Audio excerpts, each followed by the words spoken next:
भाग 1. जागेची ऊर्जा आणि स्वामींची खूण. तुम्ही कधी लक्ष दिलं आहे का? एकाच शहरात एकाच रस्त्यावर एकाच डिझाईनचं घर, पण एका घरात पैसा टिकत नाही, दुसऱ्या घरात आजारी पण सुटत नाही, तिसऱ्या घरात सतत भांडणं, ताणतणाव आणि चौथ्या घरात शांतता, समाधान, प्रगती. का? कारण फरक आहे तो भिंतींचा नाही, तर त्या जागेच्या एनर्जीचा. आज मी तुम्हाला अशी सत्यकथा, अनुभव आणि साध्या पण धक्कादायक टिप्स सांगणार आहे, ज्या ऐकल्यावर तुम्ही कोणत्याही जागेत पाऊल टाकण्याआधी दोनदा विचार कराल. आणि हो, स्वामी समर्थांनी स्वतः सांगितलेली एक खूण मी शेवटी उघड करणार आहे, जी बहुतेक लोकांना माहीतच नाही. व्हिडिओ शेवटपर्यंत ऐका, कारण शेवटची टिप तुमचं नशीब बदलू शकते. जागा बोलते, पण आपण ऐकत नाही. आपल्या शास्त्रात एक वाक्य आहे, जागा माणसाचं नशीब घडवते किंवा बिघडवते.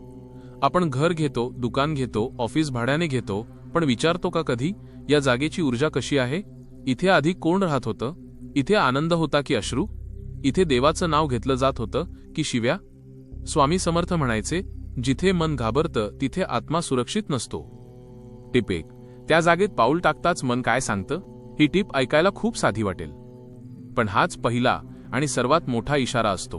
तुम्ही कधी एखाद्या जागेत गेलात का, जिथे विनाकारण छातीत जडपणा वाटतो, डोकं दुखायला लागतं, श्वास खोल जात नाही, मन अस्वस्थ होतं आणि तिथून बाहेर पडावंसं वाटतं?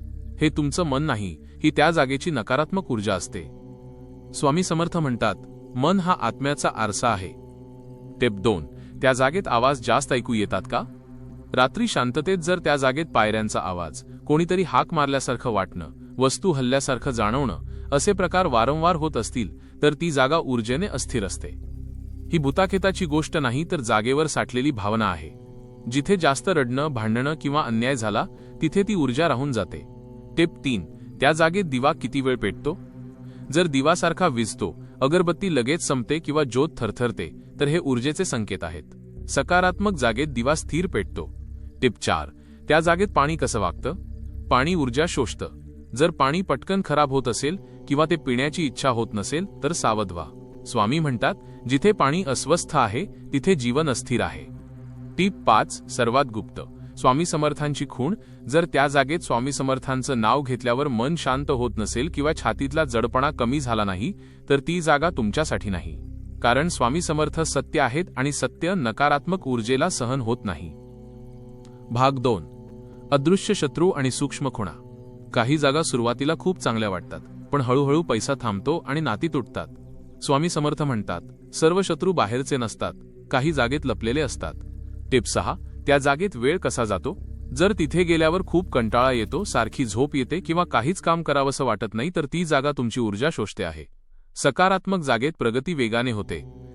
टिप 7. लहान मुलं आणि प्राणी. मूल जर त्या जागेत सतत रडत असेल किंवा प्राणी तिथे जाणं टाळत असतील, तर सावध व्हा. स्वामी म्हणतात, जिथे निष्पाप घाबरतो तिथे दोष असतो. टिप 8. आरशाचं वागणं. आरसा ऊर्जा परावर्तित करतो.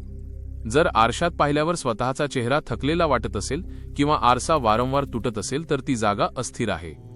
टिप 9. पूजेचा अनुभव. पूजा करताना जर चिडचिड होत असेल किंवा मन भरकटत असेल, तर ती जागा अजून शुद्ध झालेली नाही. स्वामी म्हणतात, वजा देवाला दोष देण्याआधी जागेचा दोष शोध.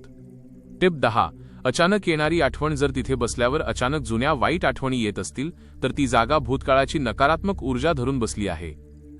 भाग 3 ते 7 दिवसांचा जागाशुद्धी उपाय. स्वामी म्हणतात, जिथे आहेस तिथेच प्रकाश पेटव. घर बदलणं शक्य नसेल, तर हा 7 दिवसांचा उपाय करा.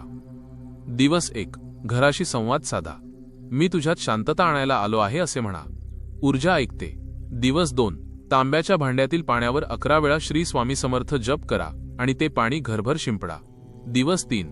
सूर्यास्तानंतर अंधाऱ्या कोपऱ्यात दिवा लावा आणि स्वामींकडे प्रकाश मागा. दिवस 4. स्पष्ट उच्चारात ओम नमः शिवाय आणि श्री स्वामी समर्थ जप करा. आवाजाची शक्ती ऊर्जा हलवते. दिवस 5. जागेला मनापासून माफ करा. जागा दोषी नसते, ती फक्त साक्षीदार असते. दिवस 6. कृतज्ञता व्यक्त करा. या घराने जे दिलं त्यासाठी आभार माना. दिवस 7. स्वामींचा फोटो किंवा नाव स्थापित करून घर त्यांना सोपवा. भाग 4. अंतिम इशारा आणि मोठी चूक. सगळे उपाय करूनही फरक पडत नसेल, तर एक चूक तपासा. वजा जागेला शिव्या देणं. तुम्ही जेव्हा म्हणता हे घरच खराब आहे, तेव्हा तुम्ही त्या जागेवर युद्ध पुकारता. शब्द ही आज्ञा असते. या गोष्टी टाळा. 1. अमावास्या किंवा ग्रहणात नवीन गृहप्रवेश करू नका. 2. तुटलेला आरसा, बंद घड्याळ किंवा दुःखी चित्र घरात ठेवू नका.